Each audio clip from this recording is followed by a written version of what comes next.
So good afternoon. I'm really honored and excited to be introducing a portion of our legal team and presenting our legal accomplishments from this past year. So joining me today on the stage is Liz Cavell, who is the Associate Counsel with FFRF. She is the head of our legal education team and also my wonderful co-host of We Dissent, the monthly podcast with 4 secular women attorneys.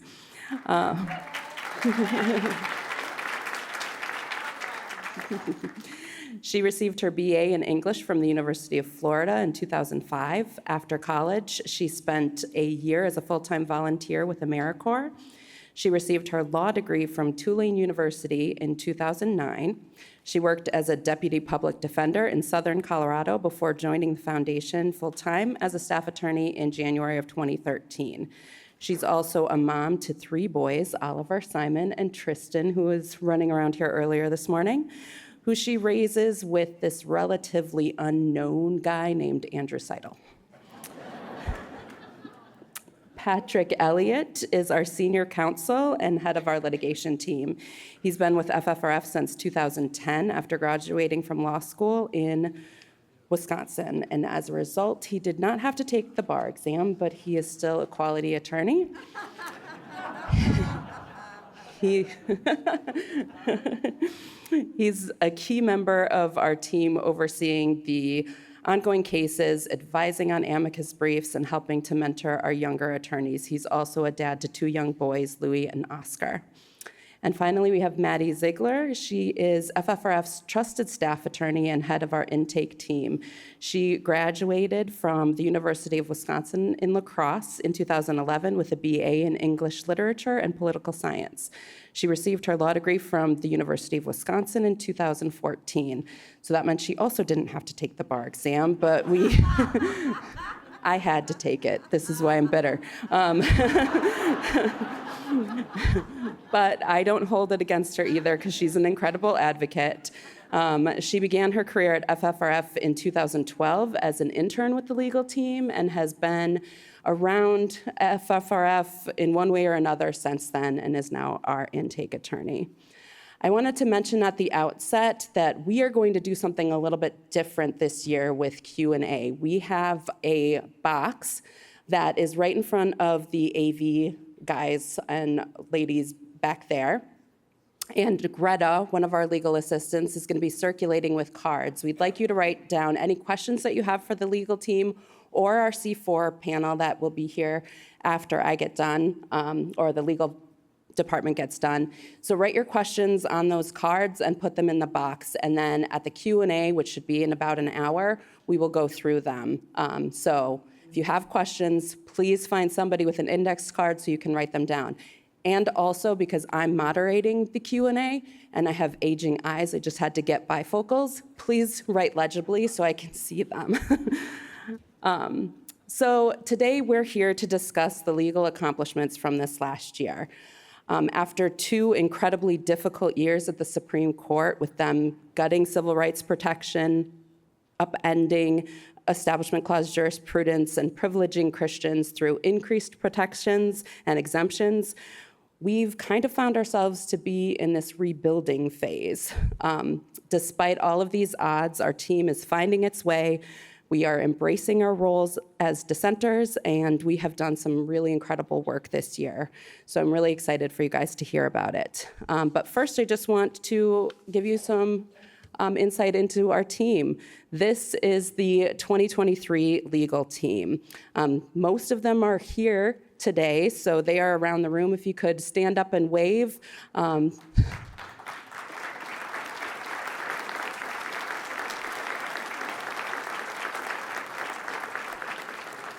So obviously, not all of them are going to be speaking today, but they are going to be around the entire convention, so feel free to go and talk to them during breaks. They are mostly at the sales tables, but also at the registration table. So as you can see here, we're comprised of 9 attorneys right now, including 3 legal fellows and 2 legal assistants. Since 2015, we have had a legal fellows program where we have recent law school graduates come to work for FFRF for a period of up to 2 years. They get experience as attorneys and also get to learn more about working to keep religion and government separate before they move on to other areas of the legal profession. The hope is that they bring their experience and knowledge of state-church separation as they move on to jobs in the private sector, in the courts, or in the government sector. Currently, we have 3 legal fellows: Sammy Lawrence, who is our Ann Nicole Gaylor Fellow. We also have Kat Grant, our very first Equal Justice Works Fellow. And if you don't know anything about Equal Justice Works, it is an organization that helps recent law grads design their own fellowship with an organization of their choosing. It's a highly competitive public interest program designed to help fulfill our nation's promise for equal justice for all. They select fewer than 100 law school graduates for the program, and Kat's fellowship program is designed to increase our capacity to advocate for state-church separation when it comes to LGBTQIA+ rights, and to increase our competency in advocating for these issues. Our third legal fellow is Karen Heineman, who's unfortunately not here this weekend. She is our Patrick O'Reilly Legal Fellow. She has been an amazing addition this last year to our litigation team, and she's been instrumental in getting out lawsuits, especially new ones, off the ground. After 2 years of exemplary work, her fellowship is ending soon. And our next legal fellow, Hirsch Joshi, is from the University of Missouri Law School, and he will be starting in January 2024. He's also here this weekend if you want to stand up and wave.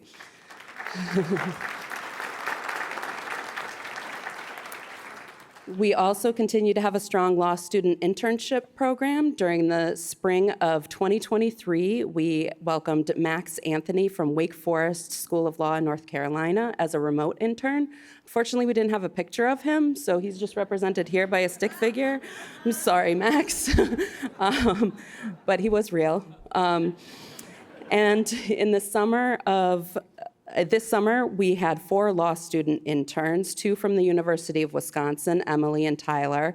Emma was from the University of Baltimore School of Law, and Peyton Williams was from Yale Law School.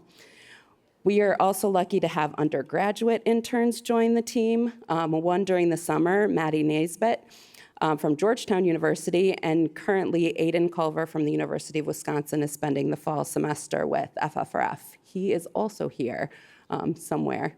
Oh, he's in the back corner.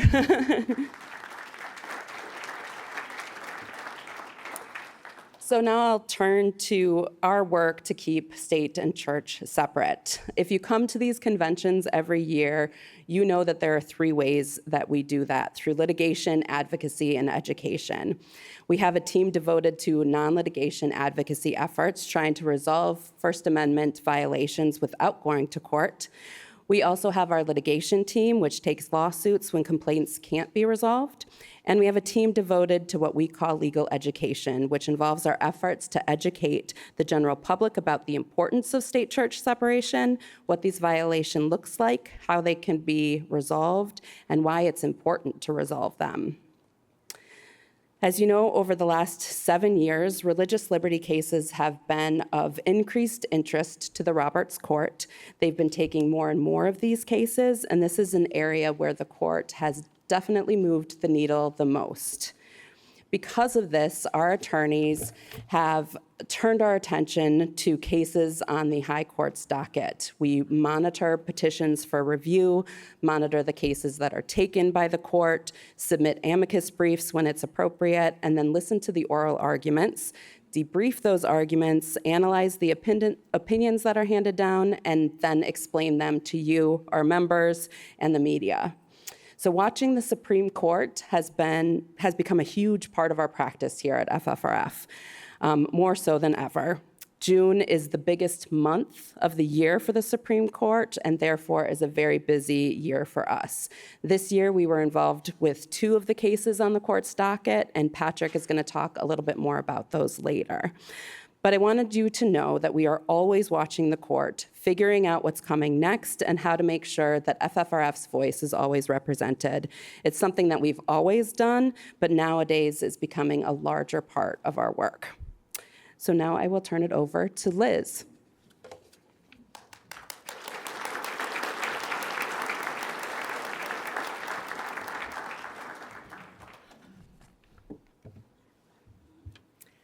Good afternoon. Okay, so I am going to talk about legal education. FFRF's mission is and has always been twofold. So protecting our constitutional separation between state and church, but also educating the public. And like Rebecca said, yes, our legal department works doggedly to protect state-church separation by contacting government entities, going to court when it's necessary, but we know that it's equally important to the legal mission to fight in the court of public opinion. And so our legal mission includes working to educate the public on why FFRF does what it does, why state-church separation and secular government are so important, how these legal principles affect real people's lives, and how they affect the fate of our democracy.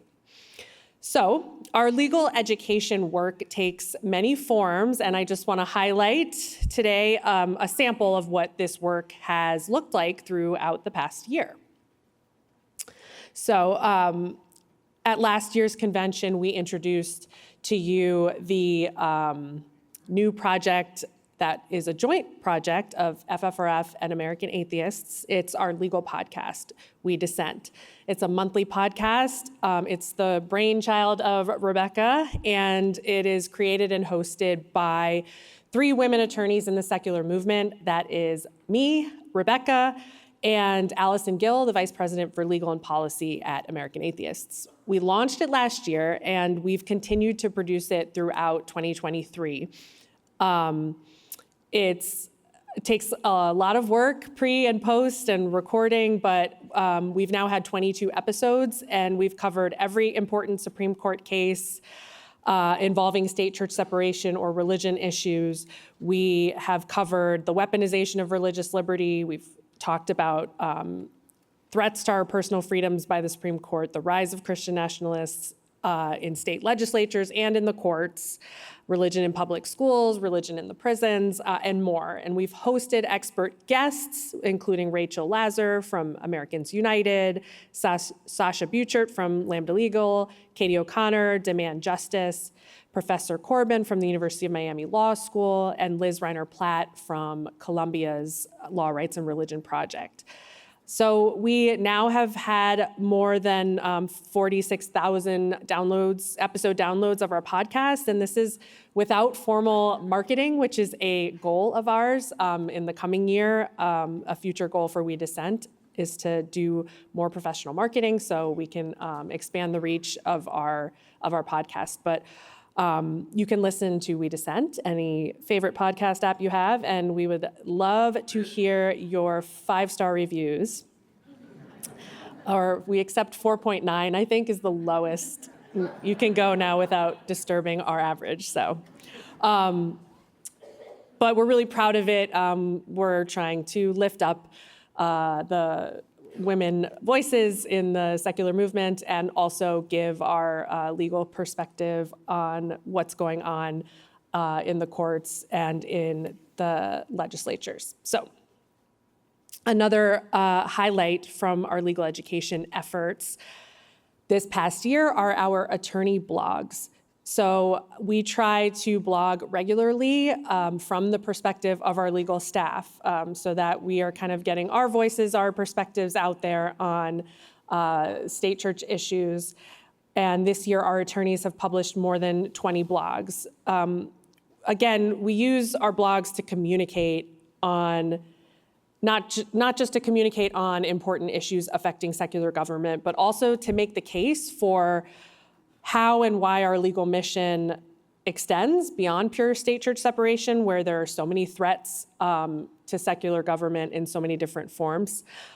So making the case for why and how FFRF is fighting against religiously motivated government action wherever it is harming people or curtailing their civil rights.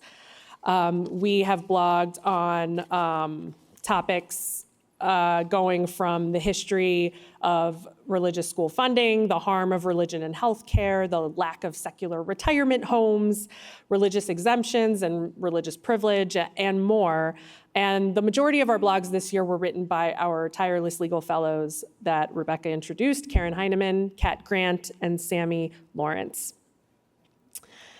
So in addition to our regular ongoing legal education projects like the podcast, like our weekly Ask an Atheist videos, which often cover legal topics, and our attorney-authored blogs, I want to share a couple of highlights that give you a sense of our education efforts that happen sort of ad hoc in response to events or as opportunities arise to educate that our legal team seizes and does our best to get our message into the conversation. So, for example, this fall brought the start of the high school football season. You see up on the slide, I'm sure most of you are familiar with Coach Kennedy, who returned to Bremerton High School for this fall's football season.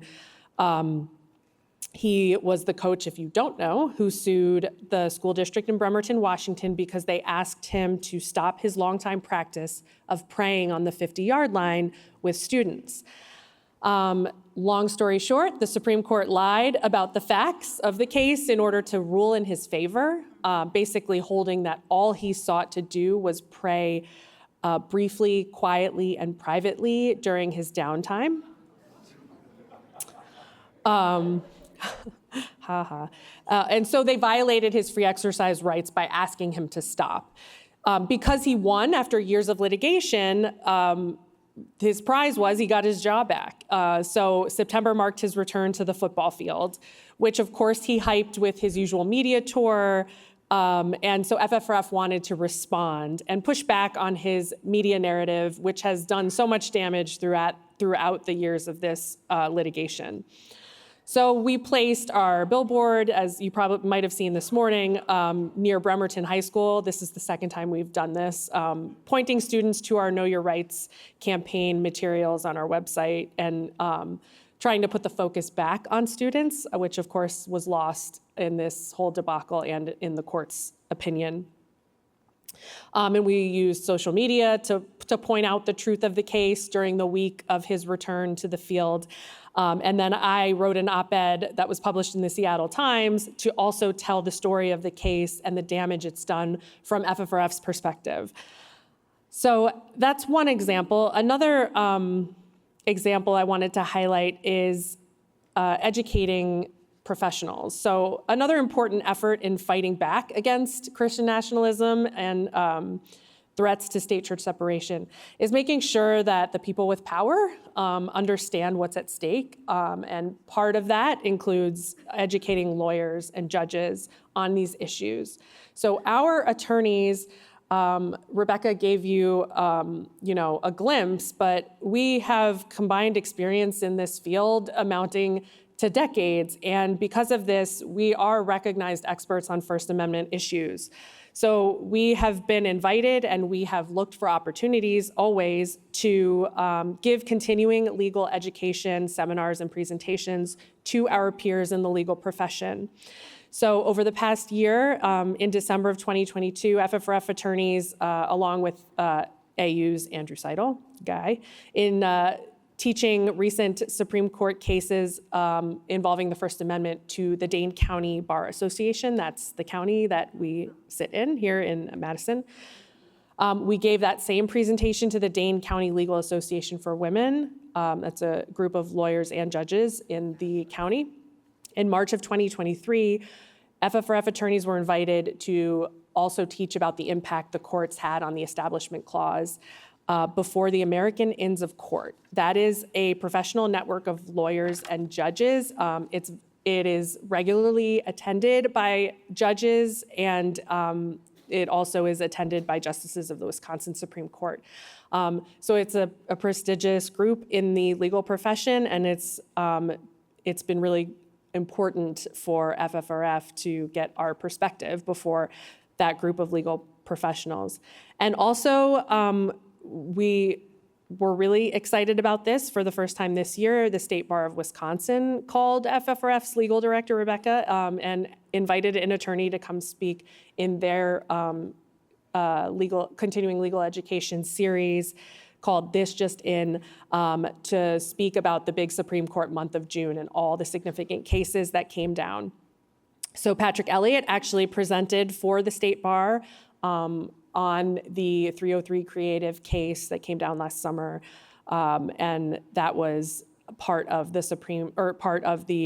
State Bar of Wisconsin's continuing legal education offerings, taught by an FFRF attorney, which is great. So these are some of the highlights of our legal education efforts from the past year. I'm now going to hand it over to Patrick Elliott, who is going to tell you about our litigation work.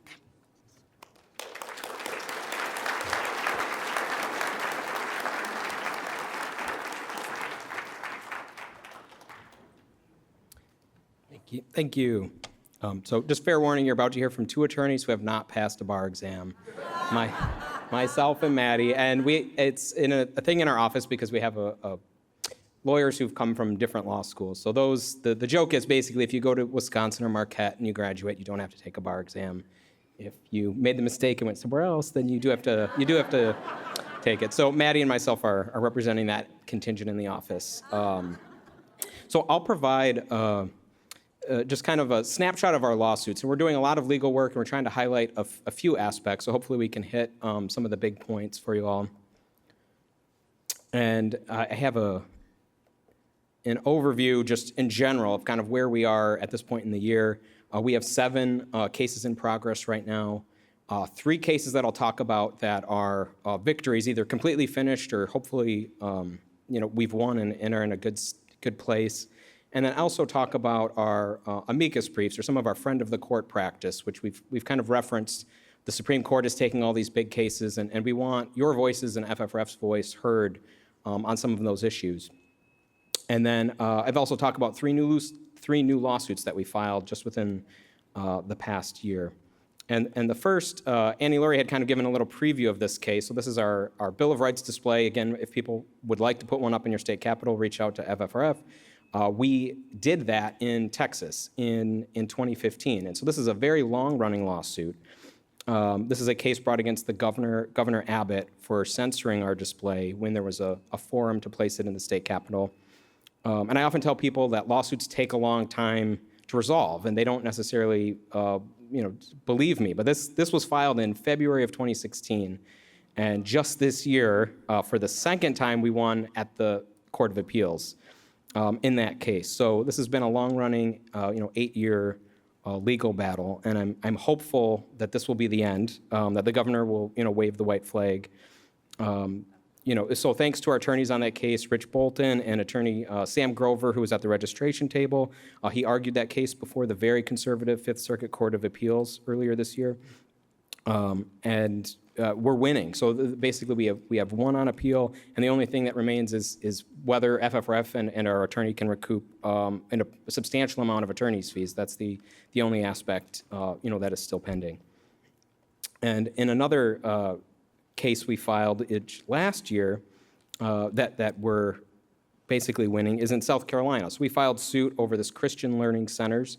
And I think on the slide you can see kind of what they do. This is a group that provides Bible instruction, and they target public school students. And so they do that by saying you just need a Bible, internet access, and then we'll get you elective credit to graduate from high school.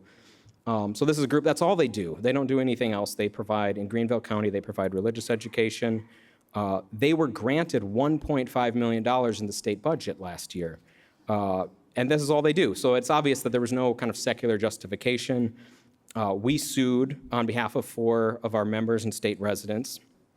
And the slide is kind of an excerpt of what they do. But after the people started raising constitutional concerns once the budget was announced, they started changing their tune a little bit about what they were planning. So it went from the original plan was to have a residential school. So they wanted to build a new school building for students to live in, and they would do religious education. And then when people said, you can't do that with public money, then they said, okay, we're not going to do a school, but we're going to have a school-like building, is what they were going to build. And after our lawsuit was filed, then they said, okay, we're going to run a charter school instead of any of this other talk. And I'll talk more about charter schools in a moment. But they kind of had this evolving narrative in trying to get this state money from our members and from all taxpayers in South Carolina. And so we sought to block that. So last fall, our attorney argued at a hearing and basically had the state officials agree that they weren't going to distribute any of the money as the case proceeded, but we didn't have a final resolution. And then I'm happy to announce, at least this summer, after the day before we were scheduled to take the deposition of Christian Learning Centers, their board voted to rescind the program and basically abandon the project entirely. So as it stands today,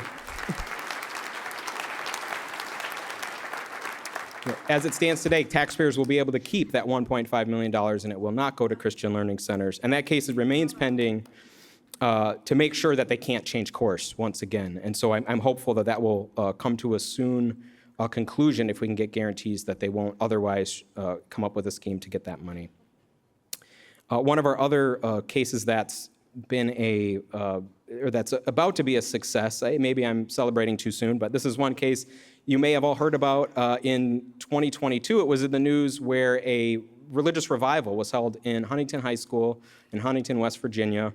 And the photo I have here is one of the plaintiffs in our case, Max Nybert.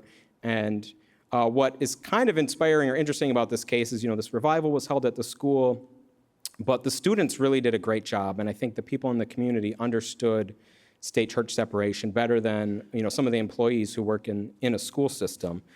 So what happened is this Nick Walker Ministries held a revival at the school, and he prayed over the students, literally and figuratively.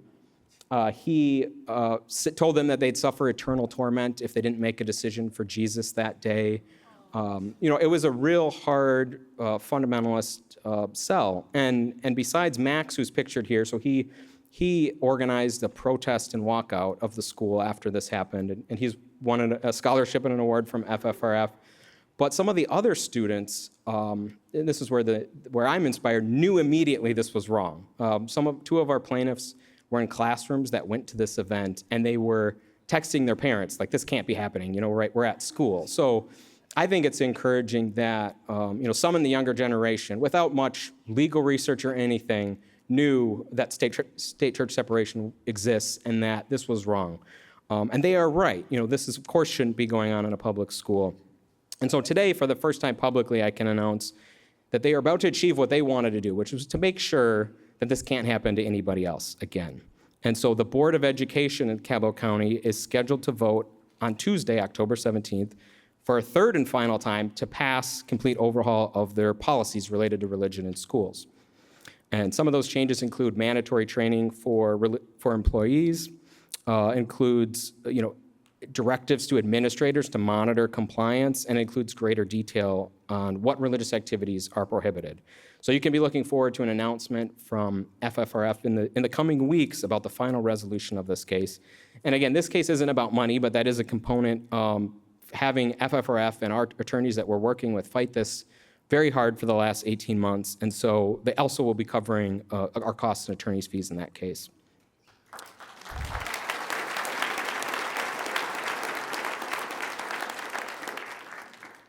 And now turning from cases that are ongoing, I do have our new cases to highlight. And one case, it's not really a case that we've actually filed, but one that we're seeking to intervene in or become a party. And this relates to Morris County, New Jersey, and its Historic Preservation Grant Program. Here we have one of our members and a plaintiff, David Steketee, who was victorious at the New Jersey Supreme Court in 2018. We sued to block what the county had been doing for a number of years, was giving millions of dollars to churches for historic preservation purposes. It was doing so in a way that was really preferential to religion and to churches, and it also proved a problem because of the New Jersey Constitution, which I think we have part of it quoted on on the slide, which says pretty clearly, no money, shall any person be obliged to pay taxes for building or repairing churches. So the New Jersey Supreme Court unanimously ruled in our favor in 2018.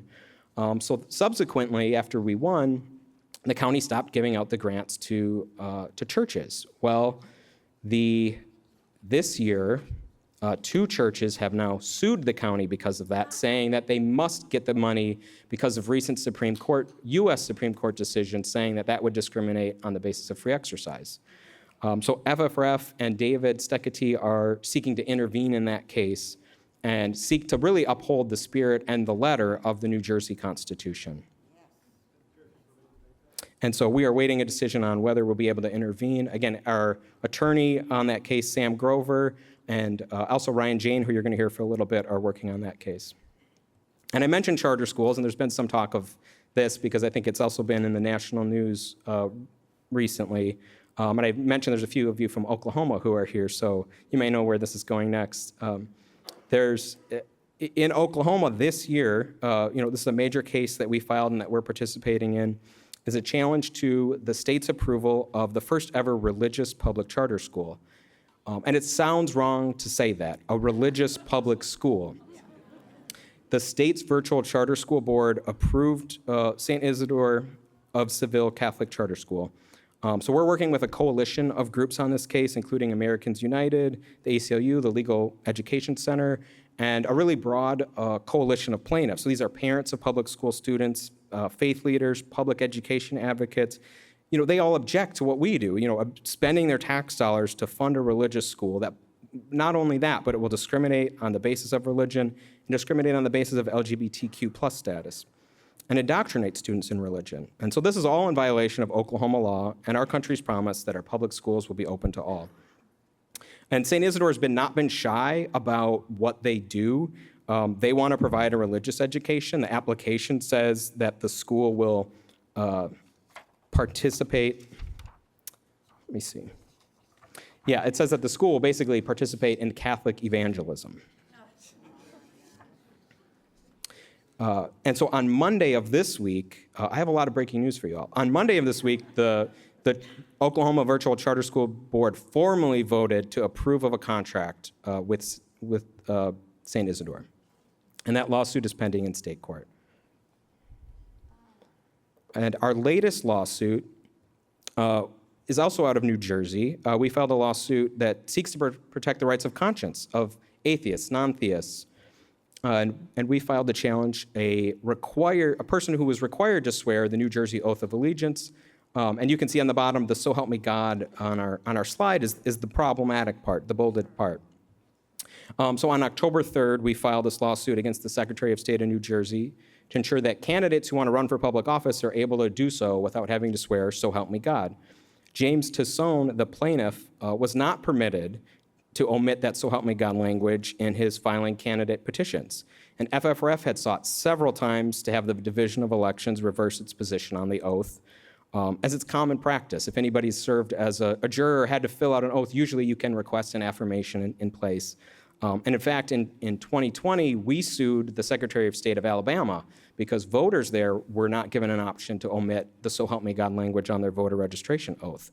And today, those forms have all been changed. The Secretary of State agreed with our position and changed the forms to allow people to submit voter registration without swearing, "So help me God."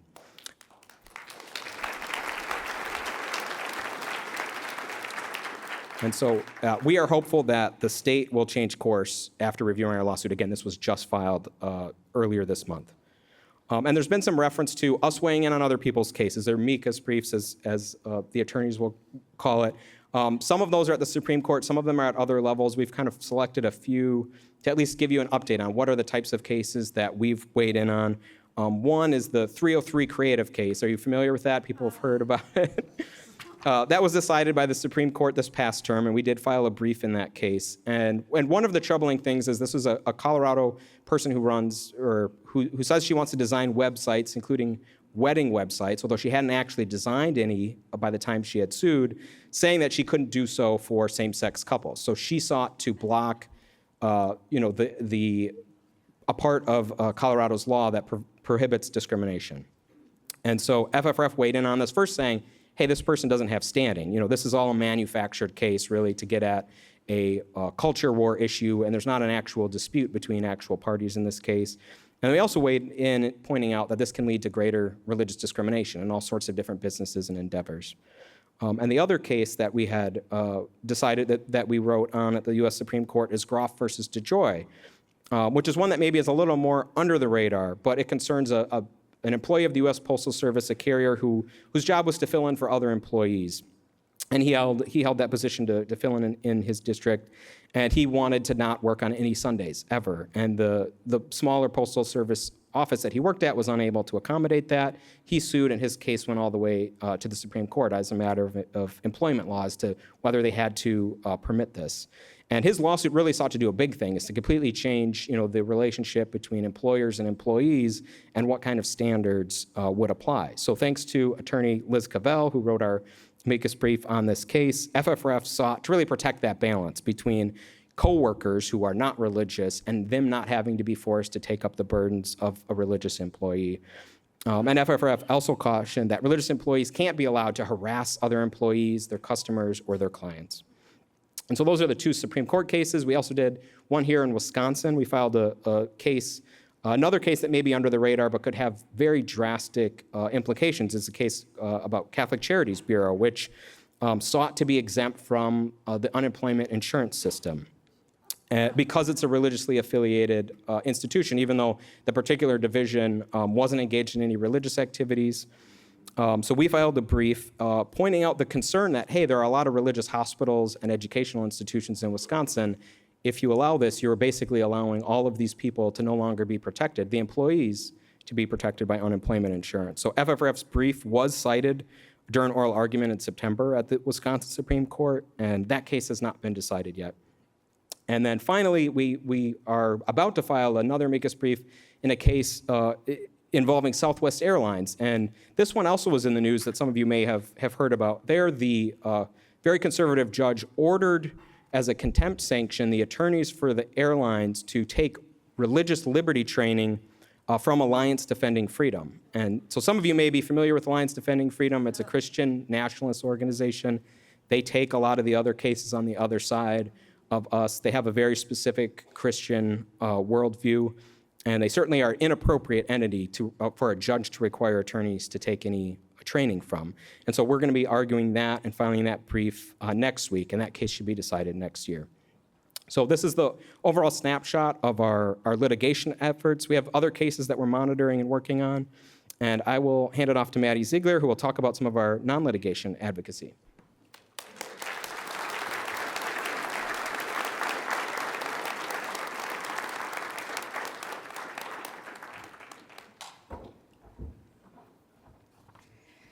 Hello, everybody. I'm here to talk about some of our non-litigation efforts. So since the last convention, we have sent 638 letters of complaint about state church violations throughout the country, and we have achieved 143 victories as a result of that advocacy.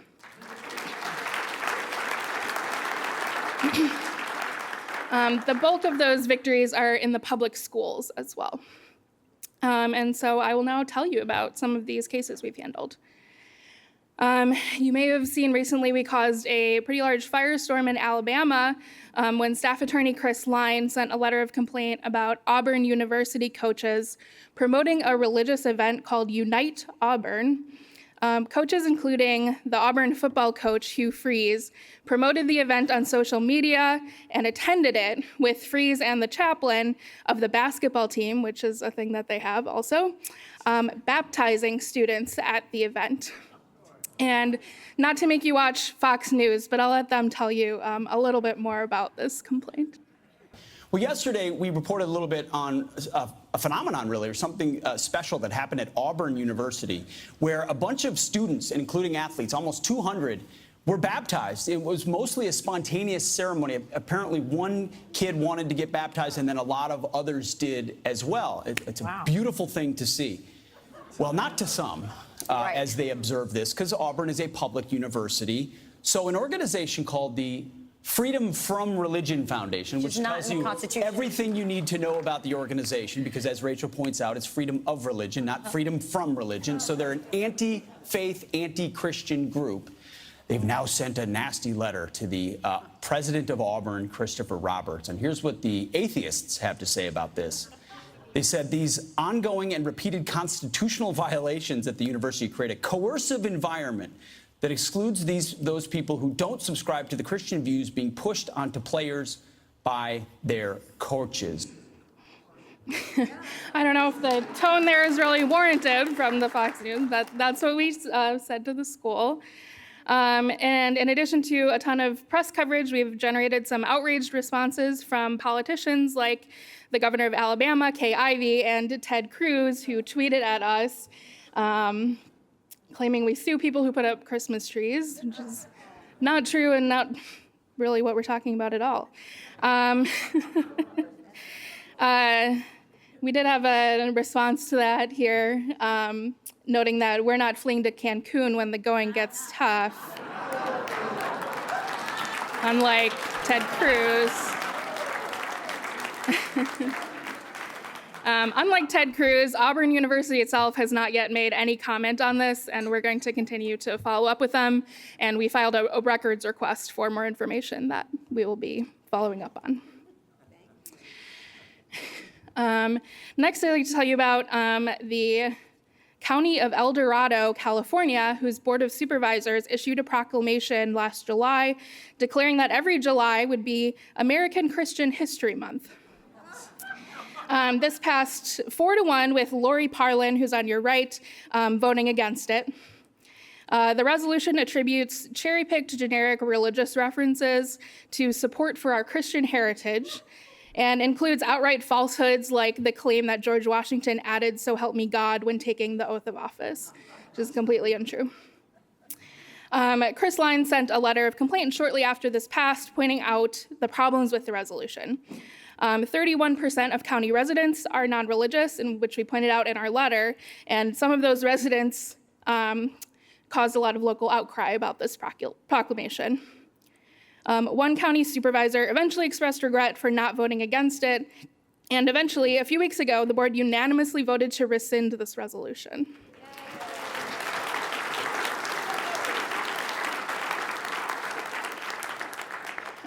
Next up, I'd like to highlight a complaint from our Equal Justice Works fellow, Kat Grant. Matt Schwartz was a board member at the East Knox local schools and also a pastor who was leading prayer and preaching at the meetings. There was an incident last December where Schwartz delivered a speech laced with Christian language references to God and the Lord. This was fueled in part by a discussion among the board about gendered dress codes and singled out in particular a second grade student who had worn a dress to school. Schwartz remarked, "I'll always stand with God's law when man's law tries to supersede it." He said something about men wearing women's apparel being an abomination to the Lord. This was about a second grade student.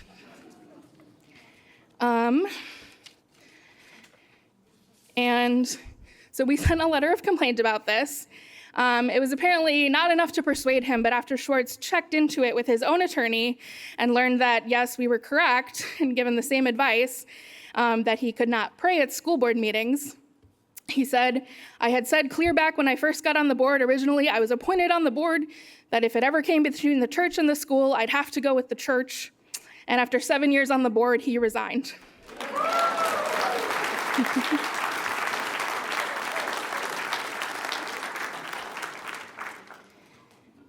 So a large project we undertook recently was to address a really alarming and drastic rise in release time in Ohio schools. If you're not familiar, release time is where schools release students from the school for a time to attend religious lessons off campus. And it's unfortunately been upheld by the Supreme Court decades ago. This program called LifeWise specifically has been rapidly expanding over the past few years, largely in Ohio, but a little bit in the surrounding states as well. Even when these programs are run in a legal manner, it can lead to ostracizing the students who are left behind and bullying from students who are encouraged when they attend these programs to recruit other students who aren't attending. And these programs provide a very easy opportunity to cross legal lines. We've seen left behind students both given no instruction or work to do when the rest of the class is at release time, or being given extra homework, seemingly as punishment. A couple weeks ago, we received a report of LifeWise being allowed to recruit in classrooms during the school day, with a representative of LifeWise telling a student who was a member of a minority religion that she needed Jesus and to ask her parents to let her come. Some states, unfortunately, require by law that schools allow for release time, but Ohio is not one of them. So legal fellow Sammy Lawrence wrote a letter which we sent to every single school district in Ohio, more than 600, informing them that they do not have to approve these programs to operate within their school districts, and letting them know the constitutional violations and other problems that these programs can lead to. Sammy's been very busy generally in Ohio over the last year. Several victories she's achieved there are the new Regal local schools no longer have an invocation at their high school graduation ceremony. The Leipzig local school district no longer has a weekly Bible study class at one of its elementary schools. And the Norwalk City Board of Education no longer opens their meetings with prayer.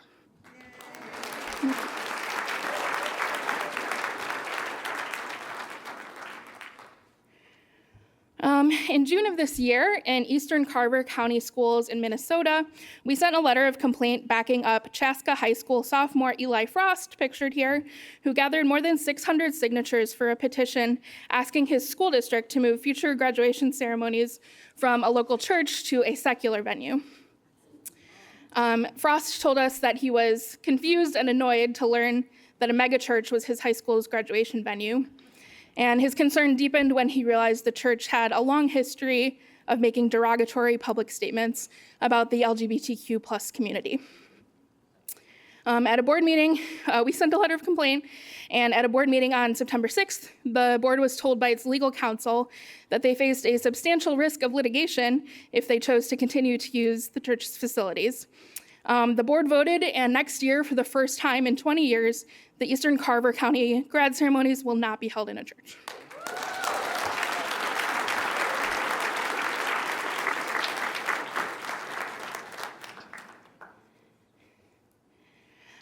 So to close out, I just want to give you a rapid fire of some religious displays that we have gotten removed from the public schools this year.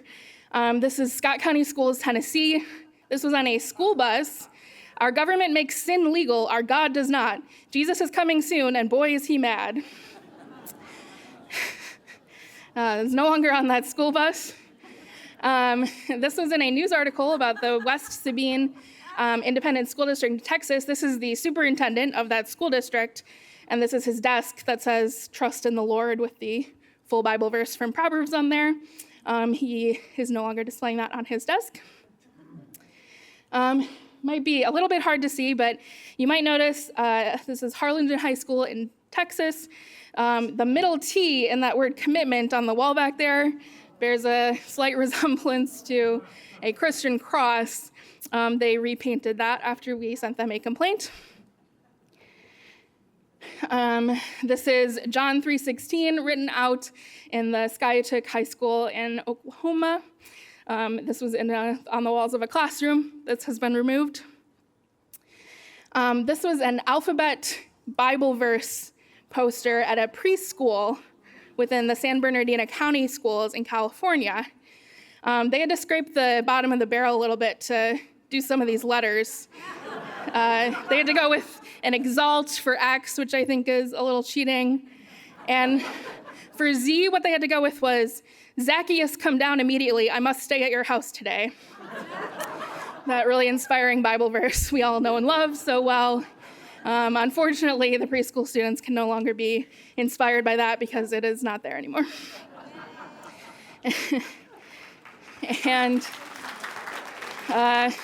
finally, I'll end with this reminder for you. Wash your hands and say your prayers because Jesus and germs are everywhere. This was in a bathroom at Adelanto High School in California. Previously, it is not there any longer.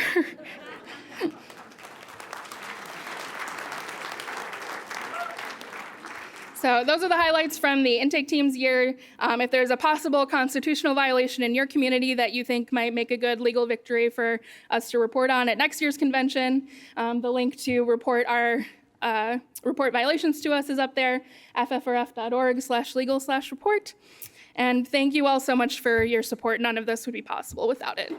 Thank you.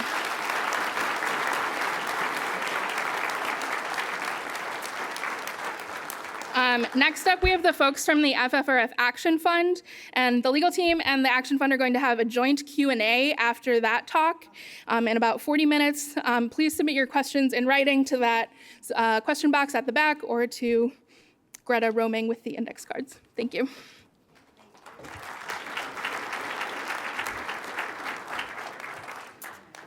So longtime or any FFRF supporters who've been around for a few years will remember that our legal team used to have our dedicated strategic response team, which we formed over the years to more nimbly respond to issues that required rapid response, but also to the growing threats in legislatures and with elected officials as Christian nationalism has taken hold with so many electeds and in so many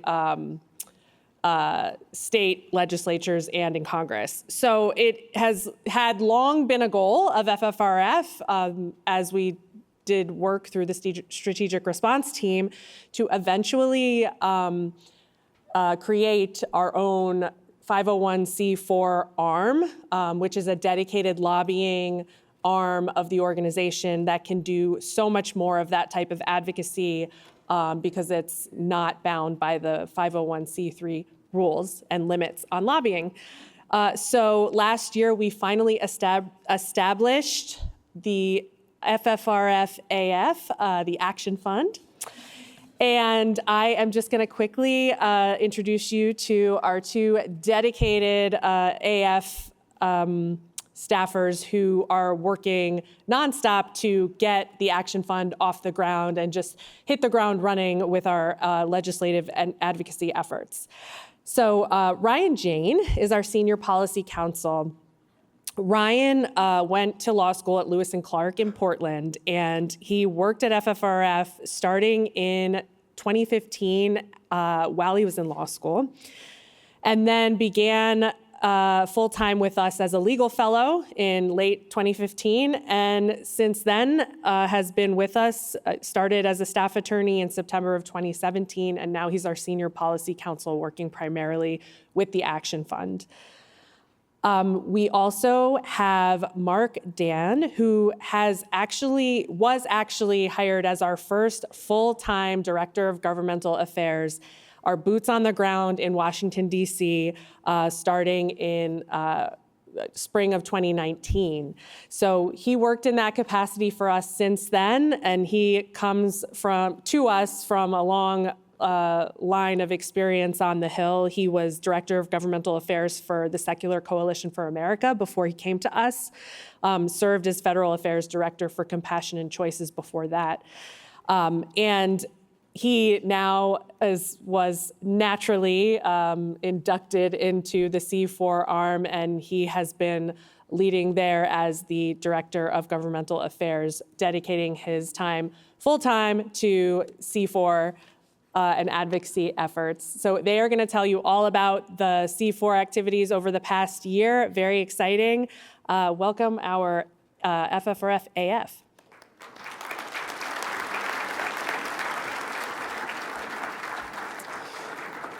Thank you, Liz, and thank you to all of you. It's good to see you here. How are you all doing? All right. Are you ready to hear from lawyer number 5 in a row? For anyone keeping score, I'm the third real lawyer who's passed the bar. So just playing. So I'm Ryan Jane. I'm senior policy counsel, and I work very closely with Ryan Dudley, who's our state policy manager. And so we're Team Ryan. And Ryan joined us a year ago and has hit the ground absolutely running. There's no way that I could have done anything that, about what I'm about to tell you without his help. So I cannot sing his praises highly enough. And he's also decided to begin law school while working full-time at FFRF, which we all told him was a terrible idea, and it's the one time he did not listen to us. So first, I'm going to talk a little bit about what it is that that we do with the state policy team and the rapid response team. So the first thing that we do, of course, is shaping public opinion. And I'm increasingly feeling that this is the most important aspect of what we do. Of course, everything we do is crucially important, but I'll talk in just a moment about why I think this is so absolutely crucial to our mission. Another thing, which is maybe the most fun, is mobilizing our members, which I often think of as being like herding cats. It can be tricky to get atheists to all band together and do something in a committed way.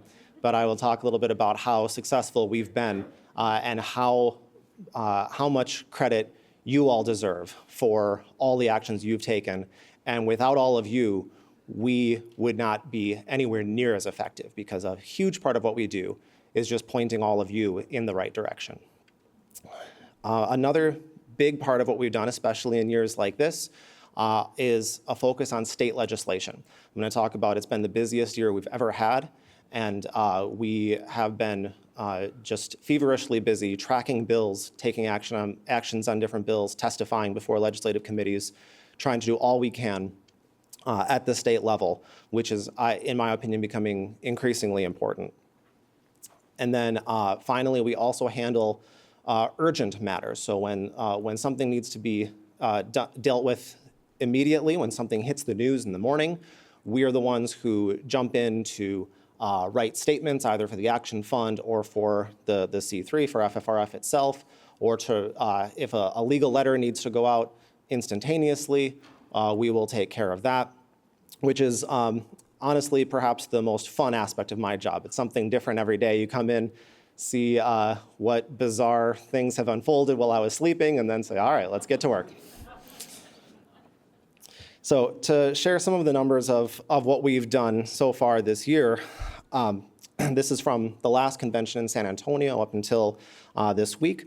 We've put out 66 statements, 19 rapid letters, 17 articles, op-eds, blogs, letters to the editor, that kind of traditional media, and then 151 legislative action alerts. So the first thing I want to focus on is what I mentioned is increasingly, in my opinion, becoming the most important aspect of what we do, and this is shaping public opinion.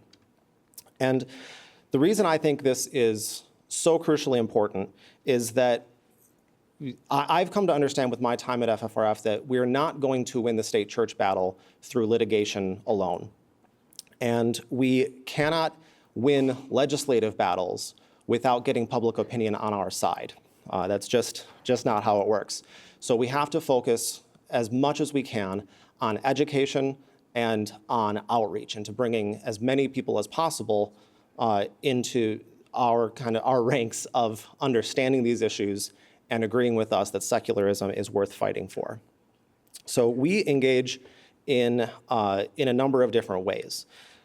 We do media appearances, we put out press releases on our work, we do public testimony, and we do public-facing articles that I listed before, op-eds, letters to the editor, that sort of thing.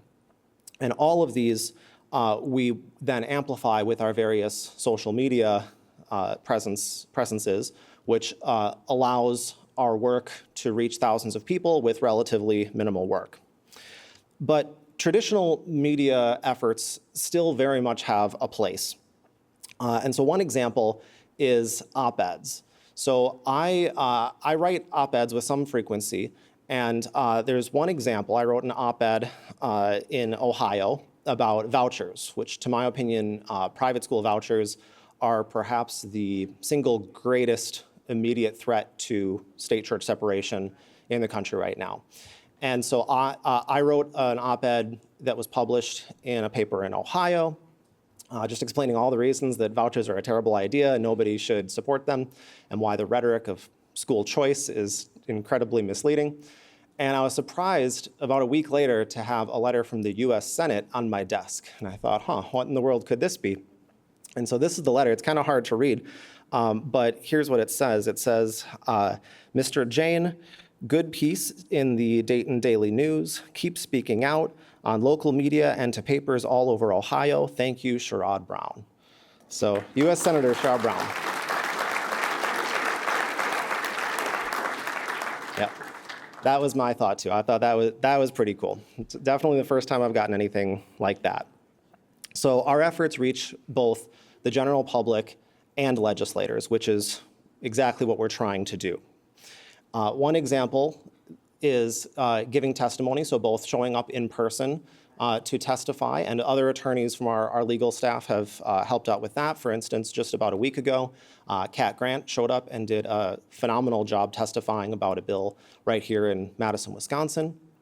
And on the left in the screen, you can see written testimony that Ryan Dudley submitted to Texas about the chaplain bill that unfortunately passed, and I'll mention that again later. But so we try to educate legislators through testimony as much as possible, and that often gets media attention as well. And then another example is on the right, and this is giving presentations, especially with other groups. And this leads me to another point I want to emphasize, which is coalition building. We try to join coalitions that have similar goals as us because we are constantly facing myriad uphill battles, and we need allies to be able to win them.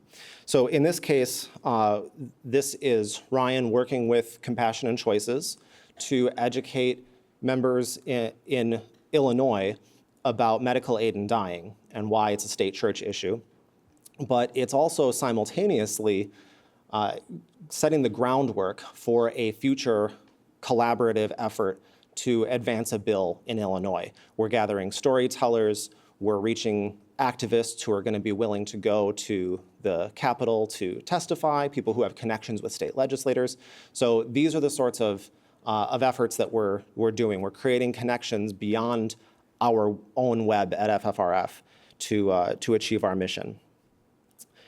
Now, to give you an idea of this extraordinarily busy year that we've had, this is the busiest year that we've ever had in terms of tracking state legislation, with all 50 states roaring into motion in the beginning of this year and advancing all sorts of bills that touch on our mission in a whole variety of different ways. The numbers that we have for what we've been tracking, we analyzed more than 2,100 bills, and we ended up tracking 1,453 of them, which is only possible because, like I said, Ryan Dudley is a superhero and is helping me out, and also we have software that helps us to do it. So thanks to technology for existing. Of these bills, there are 926 bad bills, 378 good bills, and 149 neutral bills. Now, in terms of the passage rate, of course, the vast majority of these bills do not end up becoming laws. That's just the nature of legislation. So overall this year, 11% of the bad bills passed and 17% of the good bills passed. So that's actually pretty good. I'm pretty proud of that. But of course, at the same time, 1 in 10 bad bills passing is still a huge number when you have almost 1,000 of them. So there's kind of a grain of salt to that celebration. So I guess maybe that's why that little bill guy is looking a little bit concerned. So I'm still proud of those numbers, but I'm even more proud of these numbers I'm going to show you next. In terms of our legislative advocacy, this year we also set new records in terms of what you all did. So we had more than 6,000 members take action to contact their legislators about various issues for a total of more than 144,000 connections. So hats off to you.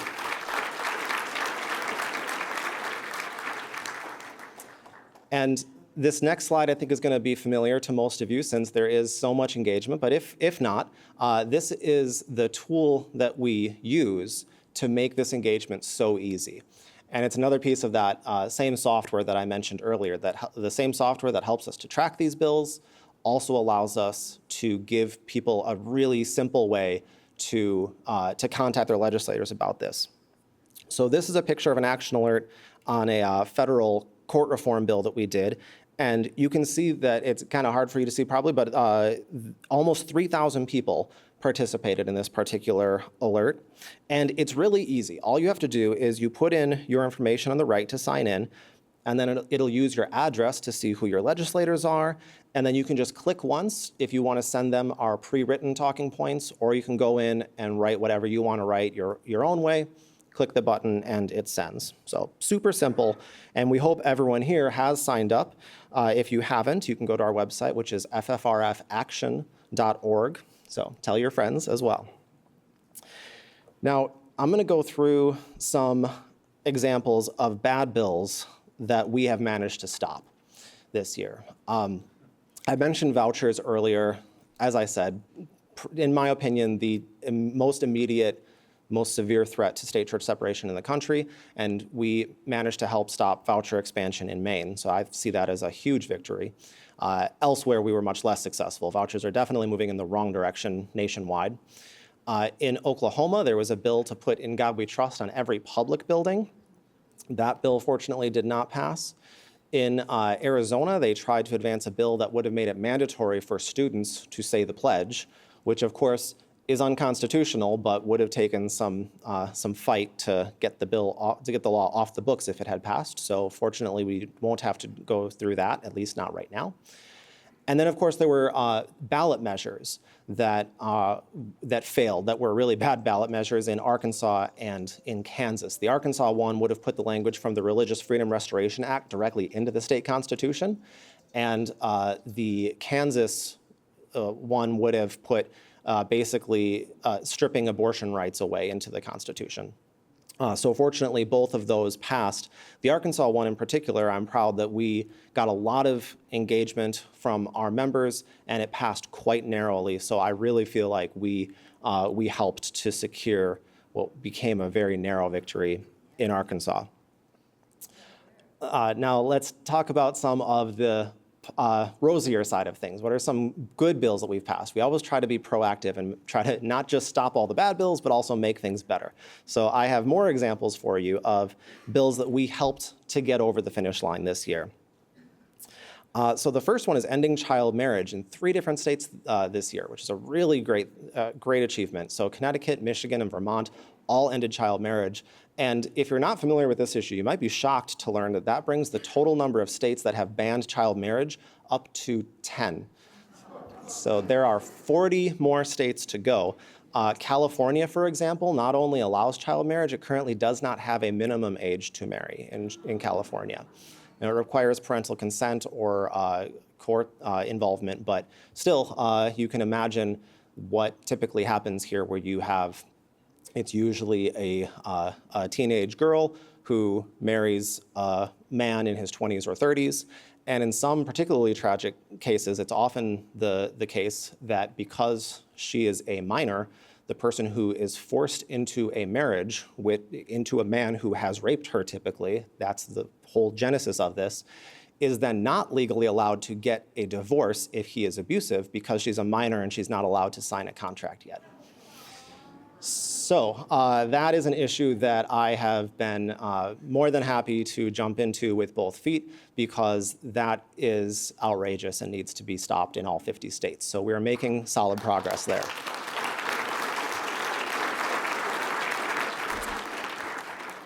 And it's also a great example of coalition building. There's a huge national coalition of all sorts of a diverse group of organizations dedicated to this. We're all working together and making that progress. Another example is a bill that stops deceptive practices of CPCs, which are crisis pregnancy centers, basically these sneaky anti-abortion pseudo-medical organizations. So that passed in Illinois. For Vermont, there is a residency requirement that was removed from their medical aid in dying, which is at least moving in the right direction. So people who are in a state where they can't currently get the end-of-life care that they want will have an additional place that they can go for that. In Minnesota, they banned conversion therapy for minors. Also a huge win.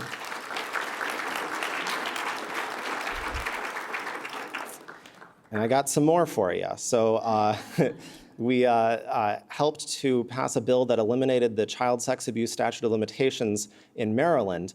And immediately following that, the Archdiocese of Baltimore filed for bankruptcy because they knew the flood of challenges coming was going to be too much for them. And that's actually become a repeated theme. We saw the same thing when California did that. The Archdiocese of San Francisco immediately filed for Chapter 11. And in a way, it's absurd because it seems like really good news. And in a way, it is, and it's an admission of how big of a problem this is in the Catholic Church. But the other side of the coin as well is that this is a way for them to claim that, oh, we don't possibly have the money to pay all the victims that we harmed, and they're trying to end up paying pennies on the dollar. So it's a double-edged sword, but passing the bills is unequivocally a good thing. And then finally, Minnesota established a fundamental right to reproductive health. So another big victory, and shout out to Minnesota for great work there.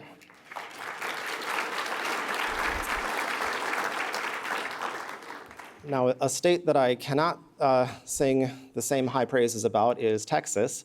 Has come up a number of times today already. So we already mentioned the chaplains bill. So that bill has become law, public school chaplains. So public schools in Texas can now hire chaplains to serve as school counselors. And I can pretty much guarantee that there is going to be a school district in Texas that is going to just be running headlong into a losing lawsuit because they are going to bring in chaplains who are just going to be proselytizing, and it's just going to be blatantly unconstitutional. That basically is going to happen. So we're, of course, keeping a close eye on that. And right now, Texas is in their third special session, and the main focus is trying to get private school vouchers passed. Because kind of amazingly, to a lot, I think a lot of people, when they hear that Texas has never had private school vouchers of any sort, and the reason makes sense that so much of Texas is rural, and the representatives of those areas understand that this would just be hurting their constituents for no reason. So why would they support this bill? And thus far this year, those reps have been holding out, but Governor Abbott has been pushing very, very hard and has basically said he's going to work to replace any legislators who don't support his efforts. So very concerned about that. And the special session in Texas is not limited to just that one issue. We've seen other bills that we opposed earlier in the year reintroduced. They're also getting pushed. These involve putting 10 commandments up in every classroom, and also a bill that allows school districts to schedule a period of prayer and Bible reading on each school day. So needless to say, we don't think those bills are great, and we're going to try to stop them. Now, there's a lot more that you can look forward to in the time to come, other things that we want to focus on. We drafted several bills. We want to have model legislation that we can give to legislators and expand the ability for us to advance bills that are crafted the way that we want them to be crafted. So that's one of our goals moving forward. I mentioned coalition building.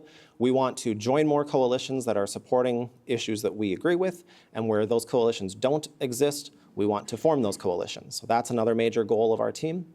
Mark is going to be mentioning that we get to do limited electoral work with the new C4, which is super exciting. Just to give a really brief preview, we endorsed a candidate for Wisconsin Supreme Court this year, which was successful, so that was really fun.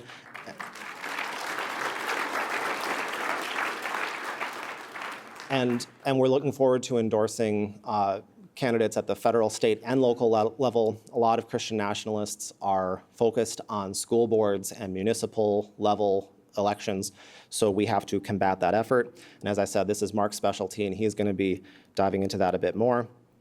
And then ballot initiatives. I mentioned a few, but this is another area that people are really focused on. As the Supreme Court has become so hostile to state-church separation, but also civil rights in general and other issues that are precious to many people, people are focusing more on state legislation, and also, especially if you're in an area that is like Wisconsin, where the gerrymandering issue has created a state legislature that's not really reflective of the populace. There are ways that you can get things on a ballot directly to create change without having to deal with the procedures of the state legislature. So that's another area that we are focusing on and plan to do even more of in the future. So thank you all for being the superstar advocates that you are, and please keep it up.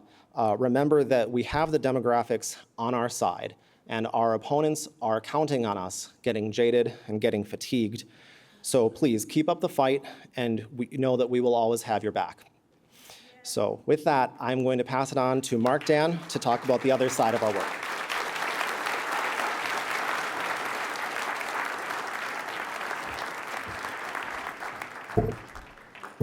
All right.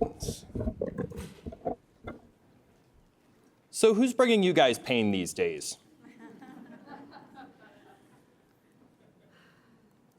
Is it that guy? What about that guy? How about these guys? Who else? Who else is bringing pain in DC? Who? Roberts, the Supreme Court. Are they partisan? Good question to ask during question and answer. Who else? Okay, Boebert. And so you know what's really interesting is, the bottom line is a few months ago, we couldn't talk to you about that. Since the Freedom from Religion Foundation is a 501c3, we had to be very careful not to weigh in on partisan and political debates and risk our tax-free status. Well, guess what? Those days are over.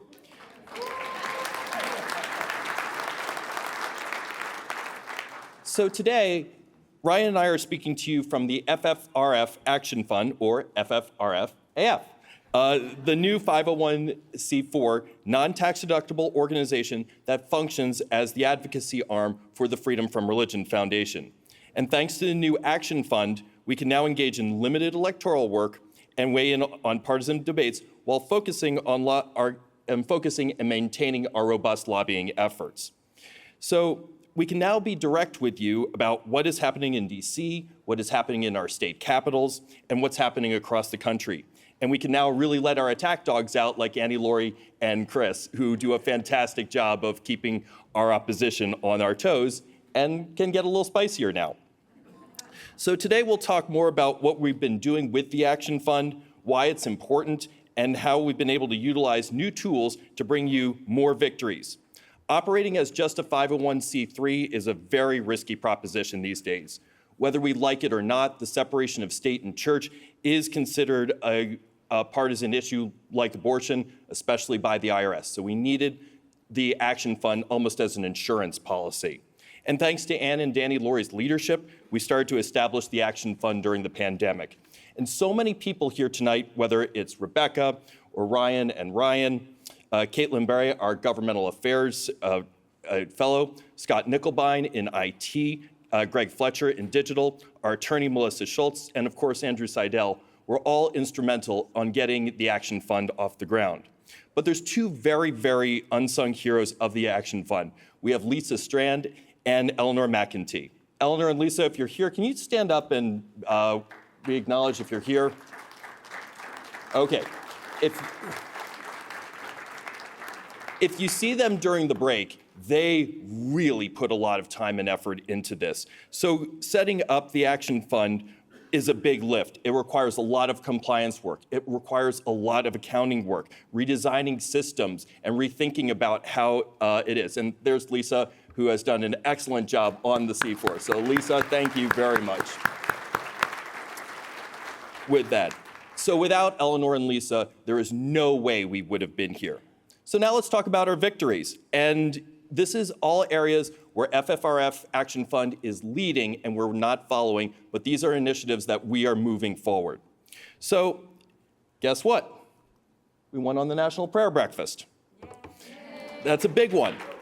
So as some of you know, the National Prayer Breakfast has been an ironclad event in DC. Every president since Eisenhower would travel down to some of DC's ritziest and biggest ballrooms to unite the nation in prayer.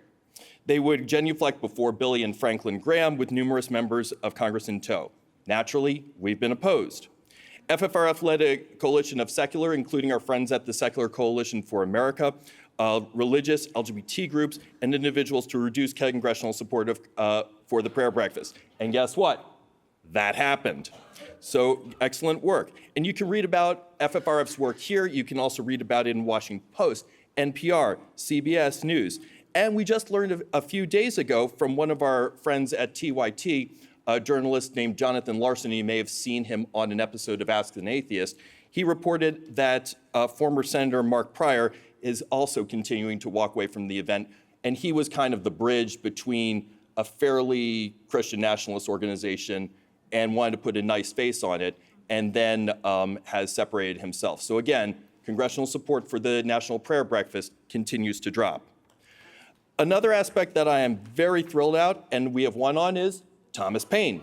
So despite the separation of church and state is unfortunately being seen more as a partisan issue, I always try to include something in our legislative portfolio that is 100% bipartisan.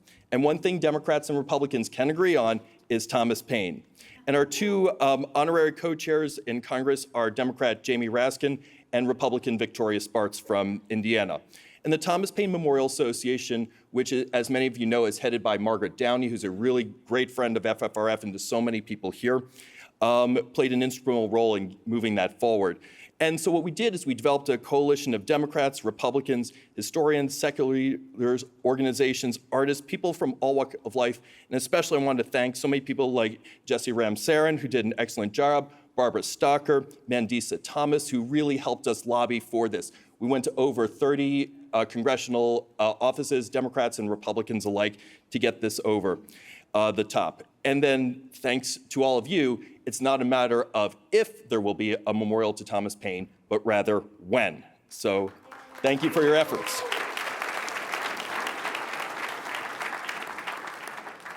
And one area where we absolutely needed the Action Fund was the establishment of our new dynamic scorecard. And we wanted to make our dynamic scorecard different from other organizations. A lot of organizations will put a scorecard at the end of Congress. It's very nice and it's helpful, but we want ours to be a lobbying tool. We want to be able to tell you more than who's just good or bad on our issues. We want it to allow us to lobby so we can develop champions, and why that's important. And we mean champions in Congress. We mean people who are going to make our issues their top priority and champion them in Congress. So Mark, let's explore this together. Thank you, Mark. And to find the scorecard, it's pretty easy. Simply go to the Action Fund webpage, which is ffrfaction.org, and then navigate to the federal scorecard. And you'll see it populate. On the scorecard, there's a lot of people that you'd expect to see with top scores of 100. So we have Representative Huffman, Representative Johnson, Representative Pocan, Representative Raskin, all members of the Congressional Free Thought Caucus, and are co-sponsors of a lot of our priority bills. There's also people you'd expect, such as, well, Representative Gates, not doing so well. And then someone who is good on our issues, but could use a little bit of work. And then to see how the scores are calculated, just simply go to explanation of scorecard calculations. And you can see 40% of the score comes from being a member of the Congressional Free Thought Caucus, and then sponsoring key bills such as the Do No Harm Act, the Women's Health Protection Act, the Supreme Court Ethics Recusal and Transparency Act. And then you can see how the scores are divided into color coding to make classification a little bit easier for you. So you can start to see where a lot of members of Congress are starting to fall. If you see that your member of Congress has a score that could use a little bit of improvement, come see me during the break, and we'll be more than happy to talk about how you can lobby their office to get their score up. Thank you so much, and back to you, Mark. Thank you, Mark. And most of all, I want to thank Ryan Jane, who worked tirelessly to build the scorecard and actually get it to work. This was not an easy lift. So all of the color coding and getting the math to work and getting it was a real strong lift. So Ryan, thank you again for all of your efforts. I appreciate it. And now with the Action Fund, as Ryan mentioned, we're able to do something we've never been able to do before and endorse candidates. And this year we felt it was necessary to weigh in on the Supreme Court race here in Wisconsin and endorse Janet Protasewicz, who won overwhelmingly. But it's important to know how we got there and what we were able to do. So the Action Fund allowed us to get involved with organizations like America Votes, which acts as an organizing body for a lot of progressive organizations. So we can now work in conjunction through America Votes with organizations that are dedicated to LGBTQ rights, abortion, labor, and the environment. We're able to share resources, polling data, and intelligence to win more races like Protasewicz. America Votes has a network all over the country, and I owe them a special debt of gratitude because in my campaign days in my former life, that's how I met my husband, was at an America Votes meeting in Pennsylvania a few years ago. So I appreciate them. But what's more important is look for more Action Fund endorsements in marquee races for president, the Congressional Free Thought Caucus. We'll be able to aid in the election of vulnerable incumbents of the caucus, and we can also begin to flex our political muscles and weigh in on critical races and endorse candidates at the state and local levels with leaders who have a viable path to victory and uplift a new generation of secular leaders. Finally, look forward to a busy 2024 in Washington and across the country with the election. Look for the reintroduction of the Health Share Transparency Act, which reins in healthcare sharing ministries, and a slight sneak preview, probably within a few months, maybe around tax day, there's going to be another bill you all are going to be very, very, very happy about. So we'll leave that there, and I'm sure we'll talk about it next year. You're not going to want to miss that one. And we are also running a thing. If you can get the lobbyists to get off our talking points, you'll win a T-shirt. So we'll see you for question and answer, and thank you.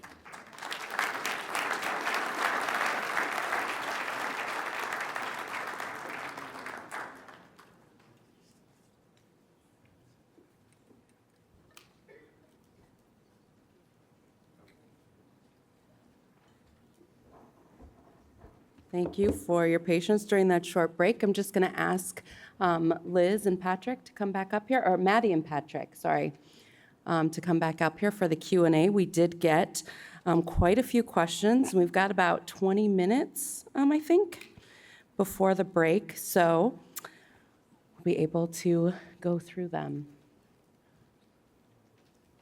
Give me 1 second while we wait for them to come back up.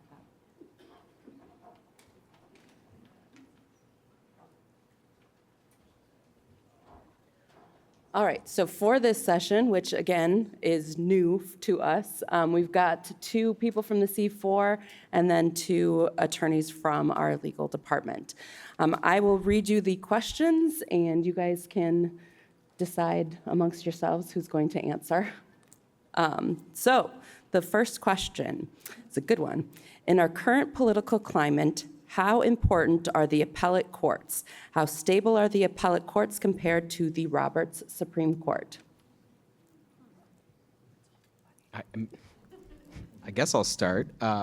So again, I was, deal with the litigation, so we kind of see firsthand what the courts are doing. And I think as the public, you don't always see, you may understand the outcome of cases, but I think a lot of the federal appellate courts especially are doing some very bizarre and some very troubling things in our cases and in other cases, including, finding standing for plaintiffs that are just manufacturing a case where there's no way, in any universe that our case could proceed in that way, or somebody on a more progressive side could do it. So I would say the appellate courts are hugely important. That's why, appointments for President Biden are important to make sure that those courts are full, because sometimes there's vacancies and there are, and so I may turn it over to the C4 team to comment kind of how that operates in Congress, but it's huge to our work, and it's noticeable when the courts have changed because former President Trump appointed a lot of judges, and a lot of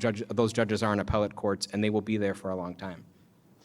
Yeah, one thing to add is, generally speaking, the appellate courts are, of course, more fluid than the U.S. Supreme Court because there's just so many more seats going on. So it makes sense to focus on them.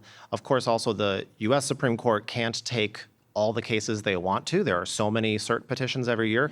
So very often the appellate courts are the ones that get to make, at least for the foreseeable future, becomes the final ruling on a lot of cases. Super, super important.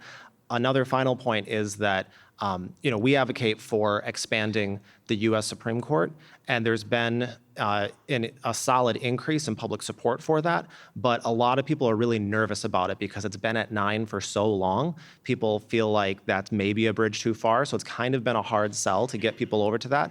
But expanding the lower courts, including the appellate courts, should be an absolute no-brainer. I went to law school in Portland, Oregon, so it's in the Ninth Circuit, and the Ninth Circuit is so massively overworked. They have such a backlog that if you have a case in front of the Ninth Circuit, it can be years and years and years before you even finally get them to hear your case because they're just too busy. They bring in judges from other circuits, and it's just a mess. So regardless of what you think about the orientation of the judges, there's also a really good argument for expanding those courts. And then, of course, to the initial point of the question, with the political climate, whoever is in office gets to fill those vacancies once they exist. So that would be a benefit if you have an administration that you support. And on the political front in DC, one of the things we do is we work with the Leadership Conference on Civil and Human Rights. And think of the Leadership Conference as kind of the trade association for a lot of justice organizations. And so we work with them on judges and making sure that people who support the separation of state and church are being nominated by the Biden administration. And that's been a very clear focus of ours. Also on the legislative front, we've been out there fighting for Supreme Court for the Supreme Court Recusal and Transparency Act. It's part of our scorecard. Think of that as the Ginny Thomas Prevention Act as well. And then we were also one of the first organizations to come out and support Supreme Court expansion. Whoever's wearing the Supreme Court expansion T-shirt, I saw that. So nice job. And this year, if you look at something we talk about called co-sponsors, so a bill goes out and members of Congress say, yes, I will co-sponsor, saying this is something I'm actively supporting. Last Congress, I think at introduction, there were 3. This year, there were 49. And a big win was Jamie Raskin, who is a leader of the Congressional Free Thought Caucus as well. Anything to add, Liz? We talk about this a lot on our podcast, so you can listen there for more. So the next question, I think, is for the C4 men. How effective is an alert if lots of people use the same language? I spend a lot of time personalizing action alert messages. Does it matter? Yes, it does matter. So there's definitely the feedback that I've heard, and Mark can weigh in on this, he spends more time doing Hill meetings. I've consistently heard feedback from offices that say when they get, 200 emails that all have the exact same language, they still get counted. It's still worth clicking that send button, but they understand what's going on. They understand that someone drafted this language and then there's a group that's saying, hey, send this message. If you have a personalized take on something, and especially like a personalized story, if you say, hey, I had a personal interaction with something that this bill is going to involve, absolutely, that will get pulled out. The way that it usually works is the staffer who goes through all the emails they get will look for representative input from constituents and put those in a package for the actual legislator and say, here, can you review these? At the state level, you might get the legislator themselves going through the emails, but for sure with Congress, that's the usual protocol. And so if you have a personal story, that's the way to actually get your story in front of the legislator. So yes, I think it's very much worth the time to try to personalize your own, because there is diminished value when they're all kind of a form, but you still want to be counted. Right. And so in terms of what is good, and Erin, the bottom line is any interaction with a congressional office is good. It's all good. Keep going. But if you have a few extra seconds, make a phone call. That is what really gets the attention of congressional offices. And when I used to work in constituent affairs for the governor of New Jersey, it was sort of, once there would be enough of a phone call or enough letters, it would assign a caseworker who would then manage the response to it. So the idea is to have enough volume that it gets a caseworker and it goes on the legislator's desk. As a former congressional staffer, I would concur with both of those remarks. So the next question. I'm amazed at the sheer number of cases of church-state violations you handle. How do you hear about most of them? Complaints from people in the community, media coverage, other? Well, I'll take that one. So the vast majority of the complaints that we get reported to us are from actual individuals who either have experienced the violation firsthand, and so often that's students or parents of students in public schools, or who have witnessed violations somehow in their communities. If it's not in the public school context, sometimes that's a community member who has seen something that their local government entity is doing or saying and wants to report it. Sometimes we act on media reports when it's an egregious violation that is actionable. We will act. It's always best when we have an interested individual person reporting to us, and we kind of advocate from the strongest position there, but we do get wind of things through the media sometimes that are too good to pass up. So along those same lines, does the C4 receive intake like the other reports? Is there a different inbox?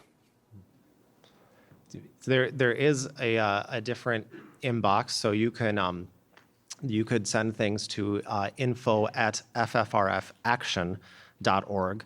And so typically, as opposed to state church complaints, of course, legal complaints, what we often get from people are alerts of things like bills. So we have software that helps us to try to find bills, but obviously you can't catch everything. It's kind of like setting up Google alerts. You do your best, but if you cast your net too wide, you just get too much junk that you don't want. So we do our best, but a lot of times we'll get activists who will email us and say, hey, do you see about this bill in Ohio or whatever? And then we'll add it. You'll take a look and add it to our system. And you can always find me at mark@ffrf.org. We're pretty easy to reach. And then one other thing I just kind of wanted to tack on in terms of cases and whatnot. Well, the good news is the Biden administration is pretty good on state church issues. We've had meetings with members of the administration, with civil rights divisions, and they're saying, look, if you think this is a place for a civil rights violation, you can file a complaint with us. So having that as another lever to get things moving is a great gift that we have right now. All right, so this one's for Patrick. Didn't the U.S. Supreme Court rule in the 1960s that there cannot be any religious test for holding office? Isn't the current New Jersey case covered by the ruling of the prior case?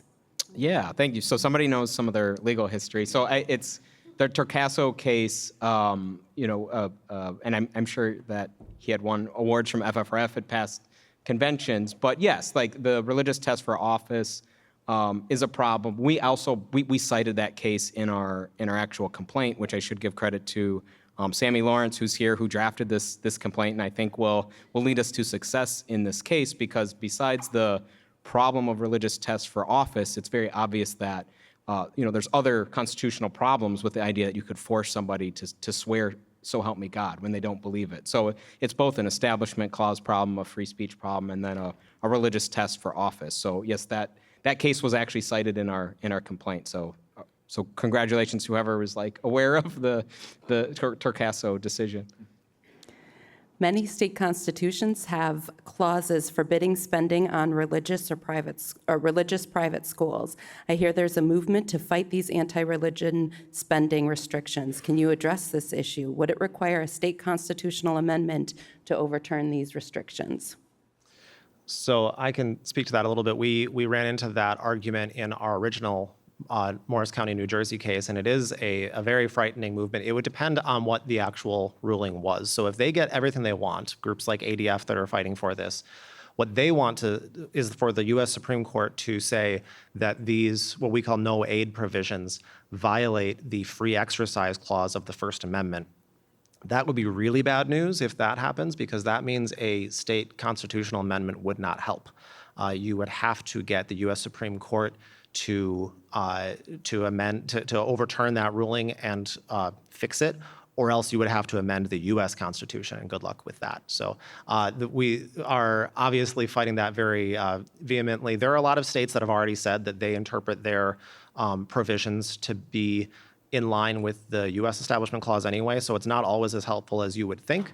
But where you do have the helpful ones, we obviously do want to use those state provisions, but they are going to be challenged, and that's just a fight we're going to have to watch and hope that we can keep prevailing on.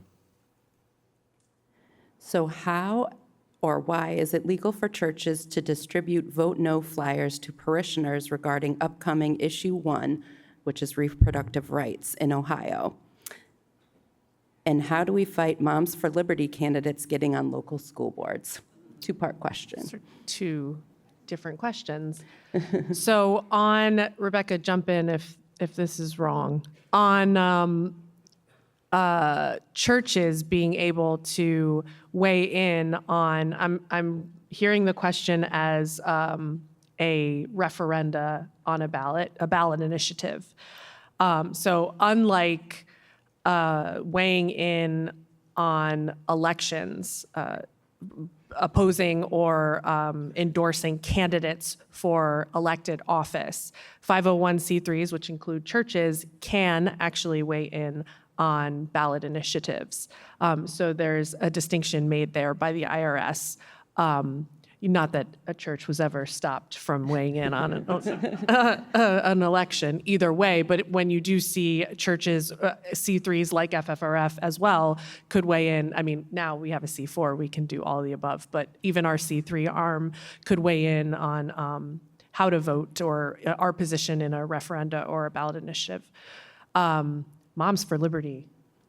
Well, I'll just add to the referenda question. The idea there is that the people are then the legislature. They're the ones who are being asked to make law there. So it's considered part of permissible lobbying by the C3 organizations. I don't know if you C4 folk have any suggestions on stopping Moms for Liberty getting onto school boards? Yeah, so Moms for Liberty, okay. One thing that, we'll do this in two parts. So one thing about Moms for Liberty is that they're on the Southern Poverty Law Center's group as a hate organization. So that ought to tell you where they're operating. And one thing that we've done a lot of work with was with the Southern Poverty Law Center this year. So we've talked about it on a lot of our shows, but the January 6th report we did with the Baptist Joint Committee, that how January 6th was motivated by Christian nationalism. Well, guess what? The Southern Poverty Law Center put a lot, for the first time ever, dedicated a lot of their year in hate and extremism to Christian nationalism. So that tells you where a lot of other folks are thinking about this issue as well, and Moms for Liberty certainly fits into that category. I really love the idea of the school board and endorsing candidates on the school board. Right now with the C4, since it is fairly new, we're trying to figure out, okay, if we have a certain amount of resources and a certain amount of time, where can we really place our chips to get bigger victories for you? And school boards is certainly something we're thinking about moving forward, because these are low information races. If you have someone who's willing to go in and knock a bunch of doors, who is a decent, good, hardworking, secular candidate, guess what? You're probably going to be okay.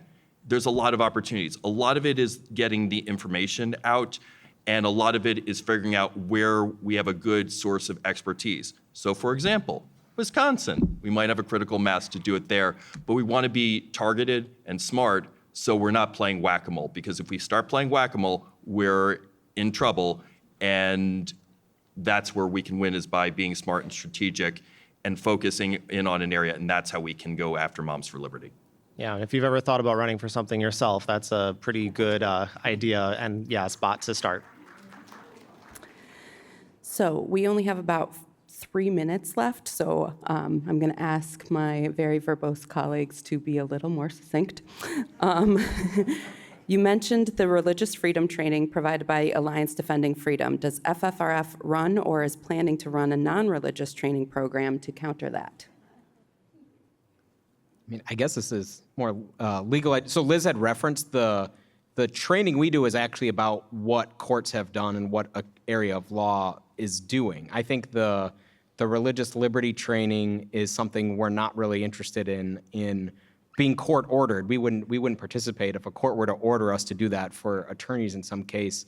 Certainly not something we would do, but we are trying to expand our reach, and I think as Liz had mentioned, to attorneys, because a lot of attorneys come up to us or message us like, oh, I would like to learn more about what you do. And also attorneys and maybe other people who are in professions have to do annual hours per year of continuing legal education. So it is an area that we want to provide with obviously with our expertise we can share, and I think it would be factual and informational and not with a spin of like ADF would do. So it's something we're looking at, but I don't think when I referenced it, it was something I think that no group should do, which is have court-ordered training to attorneys. That's not something we would want. Obviously, we think voluntary trainings are things people are approaching us about, and we're trying to continue to expand that. In the event of a devastating SCOTUS ruling that annihilates some state-church separation, what is our recourse? Nice, simple question. I mean, so that's happening. So you're looking at it. Our recourse is what we're doing. And I hate to be the one to break it to the question asker, but that is already happening. The Supreme Court has issued rulings that are dismantling decades of Establishment Clause jurisprudence, those strong state-church separation principles that have been the law of the land for decades. The Supreme Court has taken a sledgehammer to a lot of those principles. And so the way that we are regrouping is kind of what we're presenting to you today, right? We're expanding our legislative advocacy through the C4. We're, trying to really engage in the messaging wars and expanding our education efforts, doubling down on litigation, but being really tactical about where we can win and what we can stop, and pushing as hard as we can on our non-litigation advocacy, and again, focusing in on public schools and the places that are still, that we can still protect. Doing our best, kind of holding the line.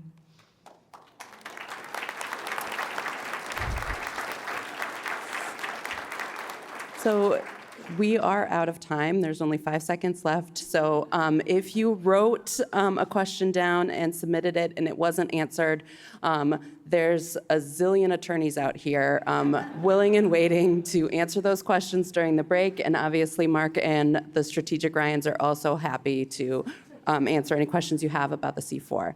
Thank you very much for your attention this afternoon.